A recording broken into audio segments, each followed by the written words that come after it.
We have a lot to cover in this video, so let's jump right into it. In this video, I'm gonna give you the 5-step process for you to get paid by DistroKid. Number 1, taxes. As Benjamin Franklin said, the 2 things that are guaranteed in life are death and taxes. And when you make money from DistroKid, it is reported to the IRS. Keep that in mind. So before you even try to withdraw your earnings, before all these other things I'm going to talk about in this video take place, you do have to fill out a tax form with DistroKid. Number 2, your payment method. Now that your taxes are filled out, you now can start making money because remember, it will be reported to the IRS, but of course, you need to receive the money. There are 4 main payment methods when it comes to DistroKid: direct deposit, PayPal, wire transfer, and a physical check. Number 3, withdrawing your earnings. So at this point, your taxes are all set up and your payment method. And once you have money in the banking section of DistroKid, it's super simple. All you have to do is click withdraw earnings.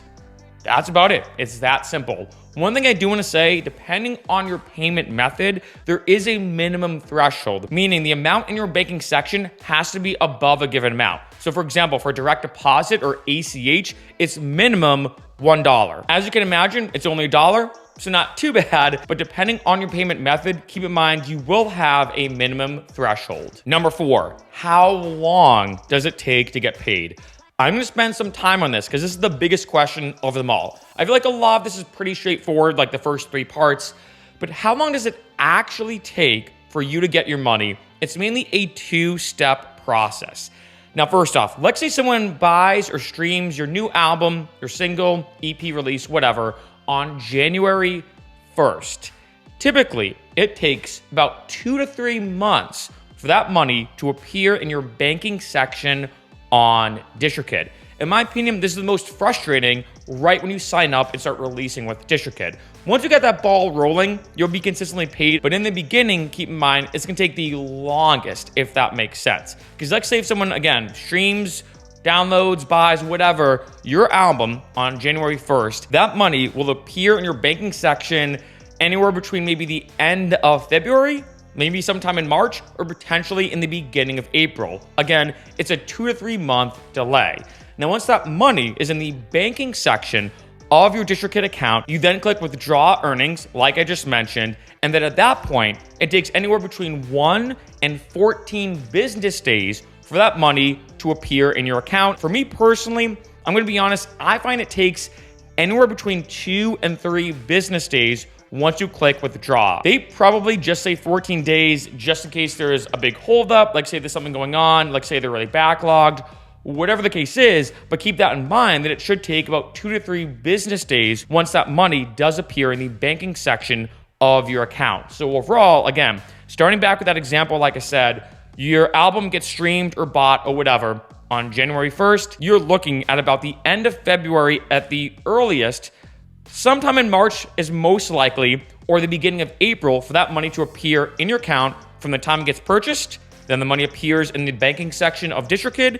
You click withdraw earnings, 1 to 14 business days, often typically about 2 to 3 business days, and then you have the money in your account. Number 5, expenses. So I started off with tax accounting. Now I'm gonna finish with tax accounting. In case you didn't know, I'm a former accountant, but remember, I'm not your accountant, so don't stress that. But remember, because you're making money from DistroKid, you're withdrawing your earnings, you're making money from your music and everything, you will have to pay taxes on that. Taxes are not taken out of your earnings on DistroKid. So there's a couple pieces of advice I will give. 1, I do suggest hire a tax accountant to look everything over. Now, if you're only making a few bucks here and there on DistroKid, that's one thing. But let's say that money on DistroKid is now paying your bills. Let's say you're making a good amount from DistroKid, you do want to make sure you hire a tax accountant just to look everything over. The second thing, save your receipts any single time you buy something in relation to making music. This can get very tricky in terms of write-offs, but my best advice is this: is the thing you're purchasing in direct relation to making music. So for me, if I bought this shirt, can I really write it off? Not really. However, if I buy a microphone like this one to make music with and record vocals, for example, that's a write-off. Your Splice Sounds membership is a write-off. If you buy any sample packs, that's a write-off. You know, all these different things that relate in terms of the ordinary and necessary course of being a musician are write-offs, and that will help you spend less money on taxes overall. The third last thing, and this one does depend a lot on how much money you're making when it comes to DistroKid. But if you're, like, say, making a lot of money with the DistroKid, I always suggest take a quarter to third of those earnings, put it in your savings account just in case. Let's say, I'm making this up, you start doing really, really well with your music, and in terms of downloads and streams, boom, in 1 year you make $60K, for example, a good amount.